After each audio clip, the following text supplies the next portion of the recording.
আসসালামু আলাইকুম। তুরস্কের প্রেসিডেন্ট এরদোয়ানের এক ঘোষণায় হামাস এখন খুশির জোয়ারে ভাসছে।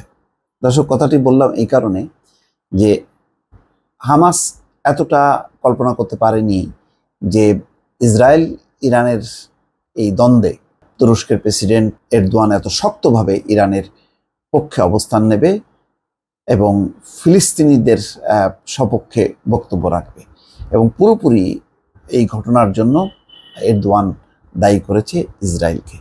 ফলে হামাস, যুদ্ধরত হামাস, যারা ফিলিস্তিনিদের অধিকারের জন্য লড়ছে দীর্ঘ সময় ধরে, যারা স্বপ্ন দেখে একটি স্বাধীন ফিলিস্তিন রাষ্ট্রের, তাদের ভেতরে একেবারে জোয়ার বইছে। এবং এরদোয়ানের এই বক্তব্যকে স্বাগত জানিয়েছে ইসমাইল হানিয়া, যিনি কয়েকদিন আগে তার দুই পুত্র এবং নাতি নাতনিকে হারিয়েছে এবং তাদেরকে লক্ষ্য করে ইসরায়েল বোমাবর্ষণ করে একেবারে নিশ্চিহ্ন করে দিয়েছে। তারপরে ইসমাইল হানিয়ে কোনোভাবেই তার দৃঢ় প্রতিজ্ঞা ছেদ ঘটাতে পারেনি ইসরায়েল।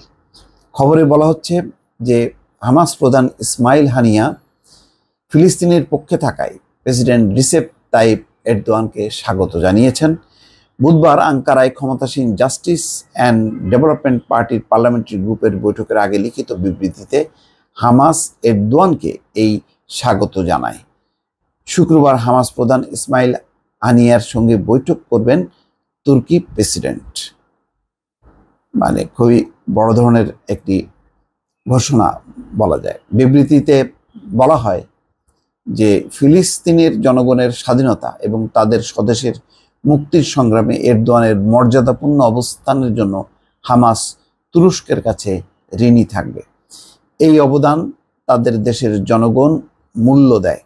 ফিলিস্তিনের বর্তমান অবস্থা তাকে পাশে পেয়ে আমরা গর্বিত। অর্থাৎ ফিলিস্তিনের এত দুরবস্থার মধ্যে এরদোয়ানের এই ঘোষণা, এই বক্তব্য, এই অবস্থান, সেই জন্য ফিলিস্তিনবাসী এরদোয়ানকে নিয়ে গর্বিত।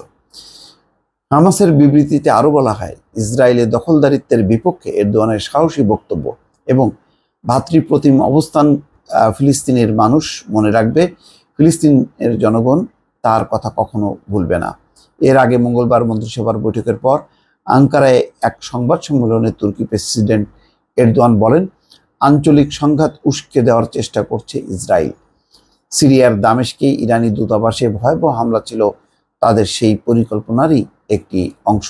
তিনি বলেন, গাজায় ইসরায়েলের নিষ্ঠুরতা ও গণহত্যা যতদিন অব্যাহত থাকবে ততদিন নতুন আঞ্চলিক উত্তেজনা বাড়তেই থাকবে। ইসরায়েলে ইরানের হামলার নিন্দা জানানোয় পশ্চিমাদের সমালোচনা করে এরদোয়ান বলেন, যখন সিরিয়ার ইরানি দূতাবাসে ইসরায়েল হামলা চালায় তখন পশ্চিমারা এই ঘটনায় চুপ ছিল। এটা একেবারেই খুবই ন্যাক্কারজনক হয়েছে যে আন্তর্জাতিক কূটনীতিক রীতিনীতি লঙ্ঘন করে ইসরায়েল সরাসরি সিরিয়ার রাজধানী দামেস্কে একেবারে ইরানের কম্পাউন্ডে হামলা চালায় এবং পুরো একটি ভবন ধসিয়ে ফেলে, যেখানে ছিল ইরানের 7 জন শীর্ষ কমান্ডার এবং আরও বাকিরা মিলে 13 জন একেবারে ঘটনাস্থলেই নিহত হয়।